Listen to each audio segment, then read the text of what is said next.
If you've ever been on the internet in the last 10 years, you've seen these internet entrepreneur guys who are, somehow working from any country and they don't have a regular job, quote unquote, but you're sitting there wondering, like, how does this even happen? And I'm actually one of those guys, but not in the way of asking you to sign up for my thing to make $100 a day from your phone.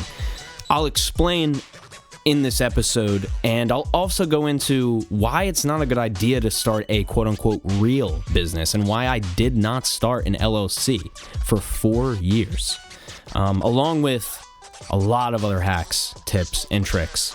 So we're diving in today with my friend Will Tarashuk, giving you the real. I barely ever talk about this business on my podcast, but today I'm going to do that. So let's dive in. In terms of like this straight podcasting and what you do, because you're kind of the complete package. And again, I'm over here alone, right? I do all this shit by myself, and it's that full-time job, which I adore and don't want to leave. Whereas you went full blown to this full time. When did you go full time, and when did you know, okay, I can do this full time? When was that moment for you? Well, it depends how much time we have, but there's a couple stories embedded in this. But yeah, I mean, so in 2019, I met Gary Vee. November 2019, I went to a meet and greet where he was just doing a meet and greet at his dad's liquor store in Jersey. And so I pulled up with my friend and he invited me and we met him. And so I asked him a question about artists that wasn't even related to entrepreneurship or wasn't related to business, but I had been watching him for so long. And I realized that I had never really applied a concept that I learned from him, right? And so after I met him, I kind of like thought that in the back of my head a little bit, right? I'm like 21 maybe or whatever, I'm like not really just, I just had a small realization. And then I was working for a company and, we can go more into that particular company, but, really long story short with the company was I applied for freelance jobs in probably 2018, 2019, after inviting somebody on my podcast who made six figures on the stock market in a year from stock market. And then I invited another guy on who made six figures doing social media management. So then at that point I was like, okay, I have two case studies of two people who left their jobs to go online to figure it out. Right. So I tried it and I made $80 in 3 months.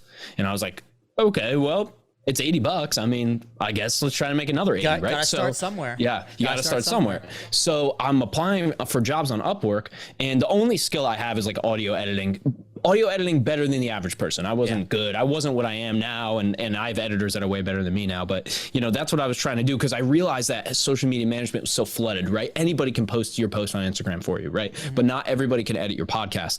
So I've come across this job post, right? And this company, typically on Upwork and these freelance sites, they don't put the name of the company because they don't want to get spammed by people. But in this one, they had the name of the company. I ran out of credits. I only made $80. I didn't even really have the $20 for the credits. And because I'm living off of savings at this time. So, I said, I'm just going to reach out to this company. I'm going to try to find a contact and see if I can get a hold of them because they need somebody to edit their podcast. So I went to the site. I booked a call. To book a call, you had to be a company. Like you have to list your company name. So I just listed my YouTube channel. I'm like, here's my YouTube channel. Here's my stats, whatever. I want a marketing help. So the guy that on the other end thought that was cool. He had never talked to a YouTube channel before that booked the call with him. So he got on the call with me and he was kind of curious about me, but I just laid it out for him. I was like, hey man, listen, I kind of like, I'm not supposed to be on this call. I saw your ad on Upwork. I just want to edit your podcast. I don't care how much you're going to pay me, whatever. He said, hey, I really like your approach. Why don't you come in the city in New York and why don't you do an interview? I'm like, okay, great. That's amazing. This is amazing, right? I'm driving to the interview. I'm on the bus and I go, why am I doing an interview? I'm editing this guy's podcast, dude. Like, I didn't even know what the interview was for. But like he asked me to do the interview. I said yes, but I never asked him what I was getting interviewed for.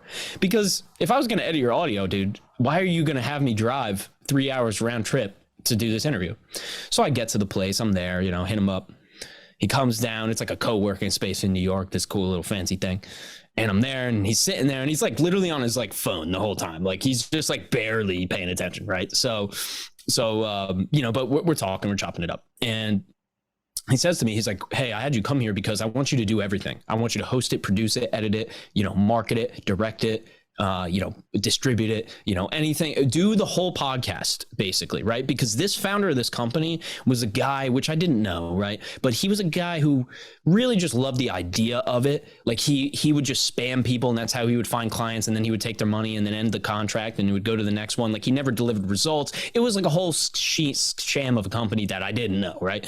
So this is the best opportunity of my goddamn life, dude. So I'm like, let's go. Because I was a mechanic, right? Like I was a landscaper, mechanic. I was doing all this stuff. I was doing my podcast at night. He thought it was cool that I had a podcast, so he figured this guy can host it. Shit, I'm just gonna pay this kid $15 an hour. He literally asked me. I was getting paid $15 an hour to fix cars, and he was like, "How much do you want for this?" I'm like, $15 an hour. He's like, "Deal." So now I'm making the same money that I was making at my. Should have said 20, man. Fuck yeah, I should have said 20. You should have said 30. I should have said 100, dude. I should have said 150, right? But I didn't know what I didn't know. So hey, Rob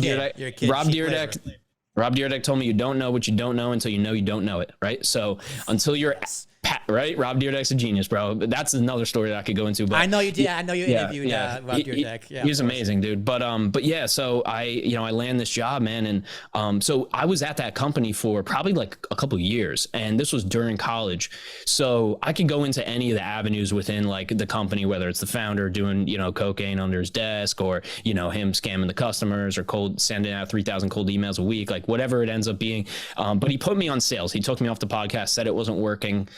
Wasn't working, even though we never kind of like didn't do anything. We did like 20 episodes. I'm like, come on, my man. So he, one day I'm like working for him in the city, and I'm about to wrap up the story though. So I'm working in the city because it's winter break from school. So he's like, why don't you come in? It's a 3-hour round trip commute. I'm like, this is brutal, right? I'm like 3 weeks into this, dude. It's like 5 days a week in the city and 3 hours round trip. I'm working, I'm getting there before him. I'm working like 8 a.m. to like 8 p.m. It's brutal. And so I like slept in one day, dude. I was like, I just can't do this anymore. Like, I just have to like get my recovery. I literally had no life. I got home, made my breakfast for the next day, went to sleep, and woke up again. That was my life. And so I would see these like zombie people on the bus who would do this every day, and I'm like, this ain't it. So he pays me for me to talk to his life coach, his personal life coach, because he's like, you should get your shit together. So I talked to the life coach, this guy named Tim. Tim says, hey man, by the end of call, Tim's like, hey man, I think you should do music and podcasts, because that seems like what you're into, like on your own. He's like, you're 20, 21. He's like, you don't need to work at this company. So the company paid for me to talk to the CEO's life coach, who suggested that I quit the job at the company. That paid for the call, which was wild, man. So I just took this guy's advice, just basically just stars aligned. I just left in probably February 2020, and I had an idea. My idea was, let me start a podcast production company. So in March of 2020, I started a podcast production company, and 2 weeks later, pandemic hit, my school shuts down, and I spent the next 6 months for 4 hours to 6 hours a day sitting on LinkedIn building my company, basically. So that's how it started. God, that really is. That's, I kind of did the same thing. We started in, like, we were going to get going. Like, we did all the paperwork in May 2019.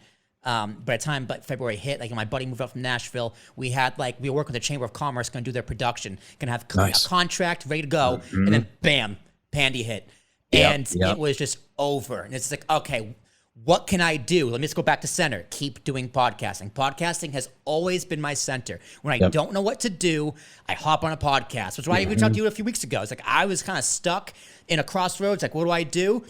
Let me reach out to someone I know, I can trust, and let me just keep doing podcasts. Just keep scheduling a podcast, and eventually it'll work out. And I don't know who said this, and I could have just made this up, but like, how do you be successful? You do a lot of work for free first. And sometimes that free work can take years. And you found it. It clicked. But you told me Podcast Principles isn't actually technically legally formed as a business. You do all the contract work. Yeah, I do. I run the whole business contract because. Yeah, why? Break that down for me, because like as an actual business, it's just you're in New Jersey. It's like $200 for the year for the filing, and then like the actual annual report. Why not do it in an actual business? You're successful enough. You can have a bunch of tax write-offs. I put all my rent under a business. Oh, I get the same write-offs you get. Okay. So yeah. So why go with the contract route instead of forming an actual business? Well, I would say first, it's easier to pay myself, so it's way less paperwork to do that. Yeah, I get the same write-off. I get the same write-offs and tax benefits up to a certain income amount. So it actually doesn't. It's neither here nor there for LLC up until you hit like probably six figures or multiple six figures. Now it's gonna make more sense to do that.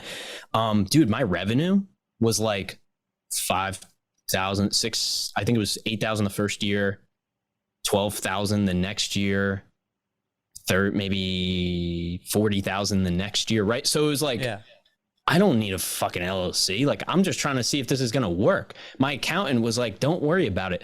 I think that, and that's an opinion that I had, by the way. Like, I think a lot of people start LLCs and they go nowhere because they thought that it was starting an LLC. That was the thing you needed to do. All I needed to get was a customer. I'll figure out the tax shit later. Like, my taxes are dialed. Like, everything's good. I got a good accountant. We're all good. But like, there's benefits to LLCs that accountants can go into, and that's not my area of expertise, but I've been good. I pay my taxes and I'm all set. So like now, this year / probably into next year, the business is doing its thing. Like, it's going to make sense to start a real entity. But to be completely honest with you, I didn't know how well or if it was even going to work. So I wasn't going to it was just a decision that I made. Like, if I would have made an LLC, nothing would have been different right now. Right. So I would just still be doing what I'm doing. Right. So it's just a decision that I made. But I think a lot of people overhype the LLC, where it's like, dude, like my buddy went from a videographer freelance to LLC. Like, there's a lot more things you have to consider.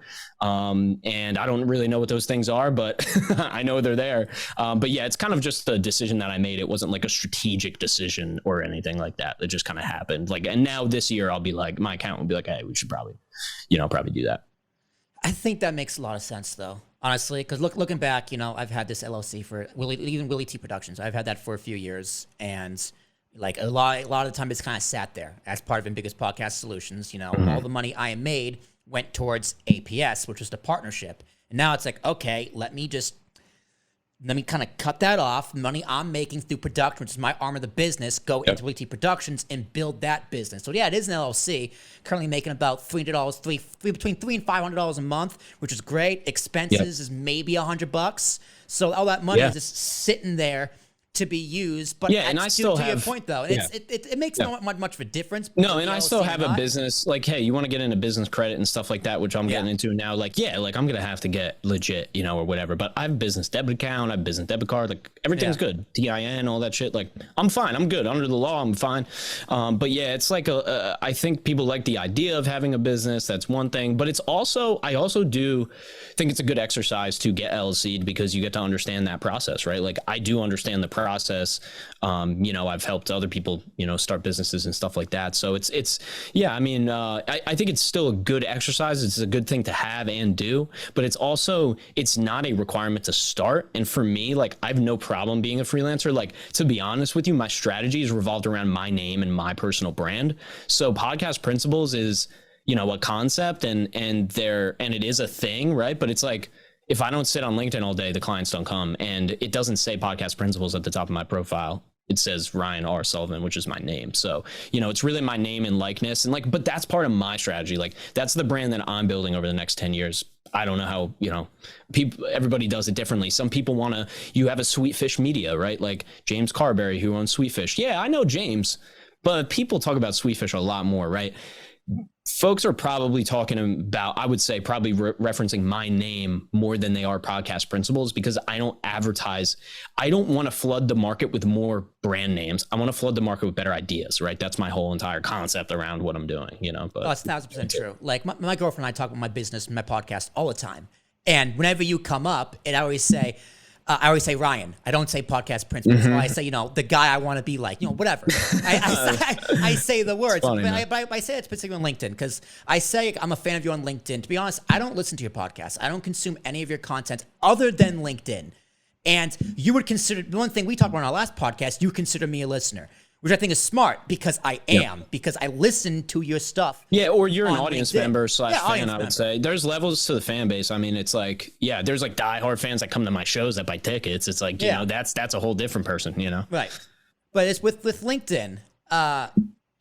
Your LinkedIn strategy is interesting because there's a lot of I call LinkedIn sometimes the fakest website on the internet because no one ever gets like controversial. You'll swear every now and then, but like you're very authentically you on LinkedIn. So how did you create your brand identity on LinkedIn? And I'll get a little more specifics after following. Yeah, sure. I mean, I love talking about this, by the way, because this is what I do every day. Like I sell podcasting, but I build brands. I build, I guess businesses through brands, right? But I've built my own brand. So like, that's what I'm spending the most time doing, especially on a day-to-day basis. At first it was nothing. Like at first there was no strategy. At first it was just, I have not done this. I need to go back to my posts. Like I have not seen a post, one of my first posts ever in the last 3 years. I've never gone back to read them. So I need to do that. That would be a good exercise, but I didn't have a strategy. I mean, in the beginning when I was forming the company, I called Sandy Smollins. He's the founder of Audiation, James I got in contact with from Sweetfish, Tristan from Motion, like all of the guys who ran these companies. Like I talked to all of them. They, most of them did give me advice, so I had that. But they weren't actually, I did not see, and this is important for podcasting too, I did not see any creator who helped people start podcasts, even a creator with a podcast that I wanted to emulate. So I just filled a gap that I thought I saw in the market, but I didn't see that gap till later on. But to go back to your question, like the initial strategy was just post, right? Just post. And then seriously, until this year, I was always commenting, but in this year, and we could go as deep into this as you want, but all of my, getting 150, 200 followers in a day consistently, like not every day, but that happening all the time, getting, 50 to 100,000 impressions on my post in a week, like all that stuff. None of that happened until this year, until like there was things that I tweaked about my strategy. But I was just grinding. Like I was just literally just posting, but I made it a bare minimum. I mean, dude, I could run the numbers. Like in 2022, I don't think I was posting on weekends back then, but it was 5 days a week, every single week, guaranteed, no questions asked, every single day. Every day I was engaging too, like every single day. Like I took days off. Like I would take a day off and not schedule a post. Now I'll schedule a post if I do that. But yeah, I mean, really, as what I'm doing now is I'm really, I think personally, finding my voice in content creation and finding my niche on LinkedIn specifically, really finding who I am. Somebody commented today and they said, I really like the tough love motivation. And like, that's me, dude. Like I am not the guy to sit there with you and be like, it's okay, it's going to be fine. Like I'm the guy to be like, dude, get up off your ass and let's do it. Like I'm literally talking to a CEO of an 800 person company, and I don't have any NDAs, so I can say this, I won't mention his name. And he's like, I don't know if my podcast idea is going to work, right? It's like, dude, nobody knows what they're doing. Everybody needs help. CMOs, CEOs, you name it. So, and I didn't see anybody doing that. I saw nobody speaking to those people, or nobody telling you the realities of podcasting. They were all telling you, they were either too far into the numbers or they were too far into the strategy. And I like the cultural, right? I like the mix of the cultural with the stats, with the trends, with the differentiator. Like we're going to take a marketing podcast and flip it on its head. And instead of talking about successful campaigns, we're going to talk about the least successful campaigns and the failures or whatever. Like that's what gets me hyped up. And I just basically I literally saw people talking about one of the most creative mediums in the least creative way. And so that became kind of, I guess, part of my strategy. Yeah, LinkedIn's hard. But I think personally, I have the most success on LinkedIn, YouTube, and TikTok. Those are my three. I haven't even done TikTok yet. That's wild to me. That's wild to me. I know. Dude, you don't know how many people, like every single person that talks to me is like, dude, what? but here's the thing with you specifically, because most of your business comes from LinkedIn, right? Yeah. LinkedIn starts 90%, and it goes elsewhere. TikTok is the exact opposite. Like I feel like you don't need a TikTok because TikTok stays in TikTok. It's a bubble on TikTok. Like you can link out to your Instagram or your link tree, no one's gonna click on it. Like there are people out there with 3 million followers on TikTok and 200 subscribers on YouTube. Yeah. I'm not even kidding. No, I know. So If you don't have the resources, don't do it. You probably don't need it. But when it comes, my LinkedIn strategies, it's just post. It's just post my shit out there. Like, I'm doing what you say to do. Like, when people like you, I follow plenty of people like you post, here's what you got to do for your podcast strategy. Here's what you got to do this. And I go, great. I'm doing that on platforms. And yet it's kind of a crazy LinkedIn thing. It's you're more successful on LinkedIn telling people what to do instead of following your own advice. Yeah, no, that's 100% true. I mean, yeah, you are more successful like painting a picture, not of reality, right? Yeah. Like, and so that's what I try to do. You know, I try to paint that picture, and obviously I infuse some LinkedIn positivity and some bullshit in there that, you know, I know is, you know, for the platform. I'm playing the game, right? Like, I'm not in the soccer game being pissed that it's not football, right? Like, I know that LinkedIn isn't TikTok, but the thing about this, I understand how perception works. I know that if somebody goes to my profile, or maybe 5 of my competitors' profiles, my profile, if I have more engagement, more followers, just a bigger audience, and also like if they can read the comments, right, I'm just going to have a better chance of getting that deal or somebody wanting to work with me. It's not going to work for everybody, but that's the type of people that I'm attracting. And also, I'm not working with people now, for the most part, that don't have some kind of audience, you know, because that's what works for me, right? Like, now I've figured out how to attract those people, where a lot of the other people in podcasting, that there are a lot of the people that do what we do don't really have a big audience themselves. And so I'm like, I think that's fucking bullshit. You know, like, that's why I want to go build one, you know, partially, you know, other reasons as well. But yeah, I mean, LinkedIn, the key to LinkedIn, dude, is 100% engagement, I would say, collaborations. And then there's definitely some like dark arts of LinkedIn that I don't know about. But I mean, I've talked to Justin Welsh, you know, like, we're homies. I think I could say, like, we've done, you know, a call together and stuff, and we go back and forth in the messages, and he's given me some pointers on my approach, and he's like, yeah, just do what you're doing. And then he'll give me a couple tweaks, but it's not like he's giving me anything that's, you know, mind blowing. I'm going to get 100,000 followers in a day. You know, you don't even want that. And to your point about the TikTok, yeah, if I get on TikTok, I'm creating for TikTok, and that's fine. I've just dedicated myself first to LinkedIn, YouTube second, Instagram third. You know, there's reasons why that's my split personally, but yeah, I work with people, or people try to work with us, and they're like, I don't have an audience. And I'm like, what's your plan? They're like, post on social media. I'm like, I can't even work with you. Like, it's probably gonna be 2 years until I can work with you. And I'm starting to do that. It's hard to do, right? But what I would say to them is, hey, I have this coaching program, you know, where we can build your audience. Don't hire a content consultant for $2,000 a month. Hire me for $200 a month to give you all of the game that they're going to give you in 1 hour, you know? So instead of, you know, 5 calls. So yeah, man, there's a lot to it, but I'm very comfortable with LinkedIn now, and I feel like I'm figuring it out. I'm collaborating with more people. But the thing that I'm very predisposed to is the work itself, like that, sitting down and doing it every day. I have no problem doing that. For me, it's really like testing new things, trying new posts. You know, that's really what it is. But it's kind of funny. Like, I understand how psychotic and crazy it is to think like, okay, your whole life can revolve around LinkedIn, the job search platform.